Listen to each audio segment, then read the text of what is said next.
Nasusunog po ang ating bahay. This house is on fire. Yes, Madam Speaker, this house is on fire. At ang masakit na katotohanan, tayo mismo ang nagsindi ng apoy na ito. Noong mga nakaraang kongreso, may mga apoy na. Ngunit sa 19th Congress, sadyang pinasiklab ang dambuhan ng sunog. At ngayon, naglalagablab na rin ang galit ng sambayanan. Lalo na ng mga kabataan. Pakiramdam nila, sinusunog natin ang kanilang kinabukasan. Nakikita nila ang walang habas na pandarambong sa kabila ng kanilang kahirapan. Lumulubog sila sa baha at tanong nila ang kawalan ng gobyerno na dapat sa kanila'y nangangalaga. Samantalang ang mga pinuno at mga pamilya nila ay lantaran ng karangyaan at kapritsyo, Mr. Speaker, Madam Speaker. Kaya nadadamay po ang lahat. Bawat isa sa atin ay binabatikos sa ating kanya-kanyang mga distrito. Kaya hindi na po pwede ang business as usual. Hindi na pwedeng umasa na lilipas ang galit ng bayan. Hindi na pwedeng pagtakpan. Hindi na pwedeng magturuan. Kailangang isiwalat ang katotohanan, aminin ng pagkukulang, ituwid ang kamalian, at panagutin ang mga lumustay at nagsamantala sa kaban ng bayan. Mga kasama, linisin natin ang ating hanay. Magpatupad tayo ng mga matinding reforma kahit ang kapalit ay sariling pagsasakripisyo. Hindi na pwedeng naidahilan na politika lang ito. Hindi na pwedeng sabihin gawa lang ito ng DDS, ng kaliwa, ng dilawan o pinklawan. Hindi na pwedeng isisi sa DPWH, sa nakaraang administrasyon o sa mga kontratista, sapagkat ang pinakamalaking korupsyon na ito ay nagsimula sa ating sariling tahanan noong 19th Congress. Hindi po ako narito para humusga sa kadinuman. Bagkus nais kong kumatok sa inyong mga puso at konsensya. Baka naman sobra na talaga. Naniniwala akong pwede pa tayong magbago ng pananaw. Alalahanin natin sa gitna ng pagdarahop ng ating nila at kasaganaan natin, umaasa pa rin ang marami sa ating mga kababayan na maiaangat natin ang kanilang pamumuhay sa kabila ng kanilang kahirapan. Marami pa rin sa ating mga kababayan na ang turing sa atin ay mga Diyos-Diyosan na kanilang kailangan. The corruption of insertions and diversions may have started in the past administration, but the conflagration unleashed by the 19th Congress is of a magnitude beyond comprehension. Ang mga insertion at diversions na ginawa ng ika-19 na Kongreso ay walang kapantay sa kasaysayan. Isang halimbawa ng mapanlinlang at inabusong anyo ng insertion ginamit upang pondohan ang mga proyektong walang tunay na benepisyo sa mamamayan. Hindi plinano ng gobyerno at ng Pangulo, kundi siniksik para sa pansariling interes ng ilang makapangyarihang individual o pamilya. It's greed gone wild. 1.45 trillion. Yan ang kabuuang halaga ng insertion at diversions noong 2023, 2024 at 2025 General Appropriations Act. Pinondohan ng 19th Congress ang mga proyektong hindi naman bahagi ng panukala ng Pangulo. Ang mga insertion at diversions na ito ay napunta sa mga ghost projects, substandard projects at mga proyektong pumapabor lamang sa mga shrewd businessman na naging makapangyarihan na mambabatas. Minsan kong nakausap si dating DPWH Secretary Manny Bonoan. Sabi niya, Egay, maging ang computerized generated maintenance ng mga primary roads sa buong bansa ay binawasan at di pinatawad. Kaya tiyak ang deterioration ng ating mga pangunahing lansangan. Mga insertion na ito ay lumalabas, ibinebenta na hanggang 30%. Para may patupad, dadayain ito o ghost project na lamang. Ang mga pondo binebenta. May proponents na, may traders pa. At sinong gagawa ng mga programa? Yung mga district engineers. Hindi na dumadaan sa pamunuan ng ahensya. Tulad nila Bryce Hernandez at Henry Alcantara. From 2023 to 2025, 1.45 trillion ang inalis sa Kongreso mula sa program New Appropriations. 395.3 billion noong 2023, 564.5 billion noong 2024, 487.5 billion noong 2025. Sa kabuuang 1.04 trillion ang inilipat sa program and appropriations. Mga standby appropriation na para bang blank checks na bukas sa pag-aabuso. At ano nga nangyari? Inabuso at pinagsamantalahan. Bakit? Halos imposibleng matupad ang mga kondisyon para ma-release ang mga unprogrammed funds. 3 lamang ang pwedeng panggalingan nito. Excess revenues, halos hindi naman nangyayari ito. New sources of revenue, dagdag buwis, himala kung mangyayari din. Loan proceeds, utang na naman, baon na ang bayan. Maparaan talaga ang mga tuso. Kaya gumawa sila ng bagong source of revenue. Bukod sa insertions at diversion, kinapa pati idle cash ng mga GOCCs. 60 billion mula sa 89.9 billion ng PhilHealth subsidy at 107 billion mula sa Philippine Deposit Insurance Corporation.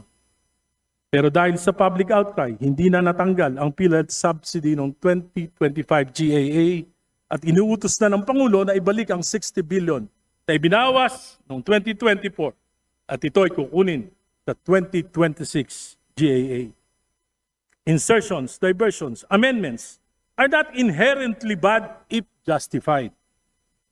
Dapat, exception lamang yung insertions.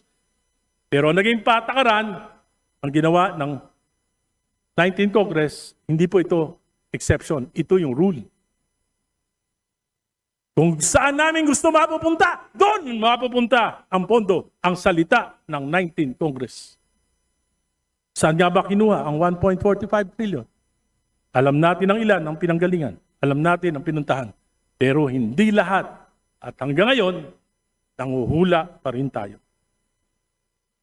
Subang malaki ang pananagutan ng 19th Congress upang makapag-divert ng malalaking pondo, tinanggalan ng appropriation sa mga flagship projects na ibang ahensya, foreign assisted at utang pa sa mga dayuhan. Bunga nito, naantala ang maraming proyekto. Dumagdag ang gastos na ipapasa kay Juan de la Cruz.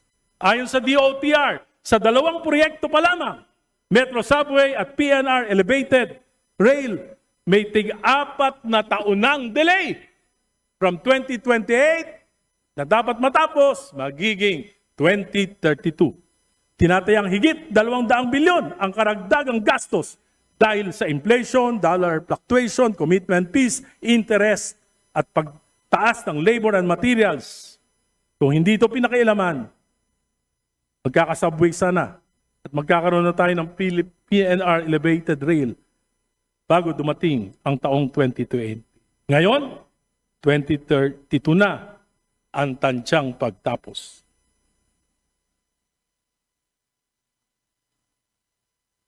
Mr. Speaker, colleagues, let's be honest. The 19th Congress practically stole the President's budget. At hindi ko maisip kung paano nangyari na 3 sunod-sunod na taon under the noses of the DBCC. Sa mga susunod na araw, linggo, buwan, mas marami pang baho at kasuklam na pangyayari ang lalabas. Mas malalim, mas matindi.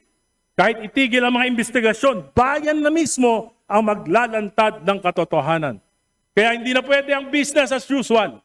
Mga kasama, kung inaakala nating huhupa ang galit ng bayan, kung iniisip natin na malilimutan din ito ng sadyang makakaligputing mga Pilipino, nagkakamali tayo.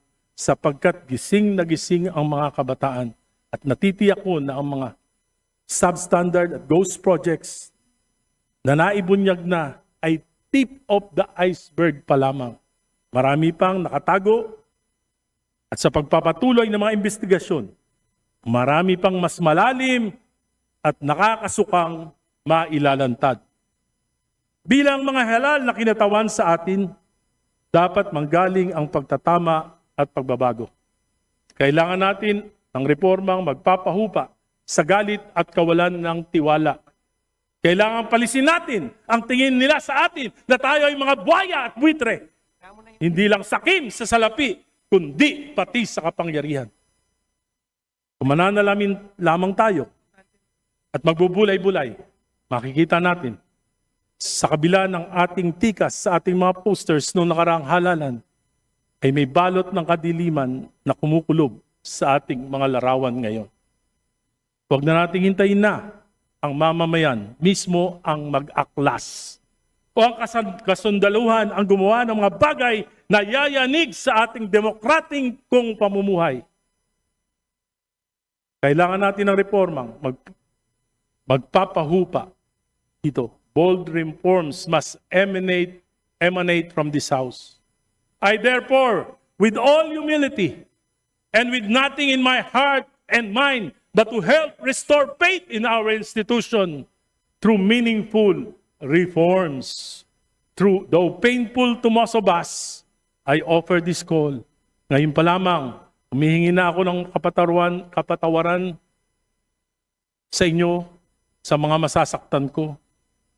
Sana hindi kayo magtanim ng galit. This is for our institution. This is for our country. This is for our people. This is for our future. Minumungkahi ko po na magpasa tayo sa lalong madaling panahon ng isang batas na magpapalakas sa Independent Commission for Infrastructure, ICI, na itinatag ng ating Pangulo.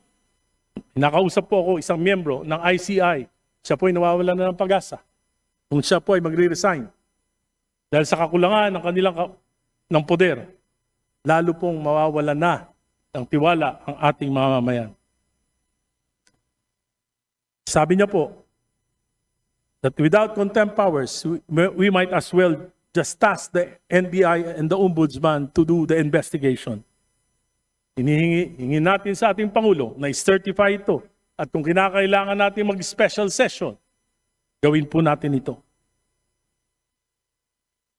For the House Committee on Appropriations to submit all the documents relating to the 2023, 2024, and 2025 GAA to the ICC and make it open for public scrutiny. Huwag na nating pahirapan ang ICC.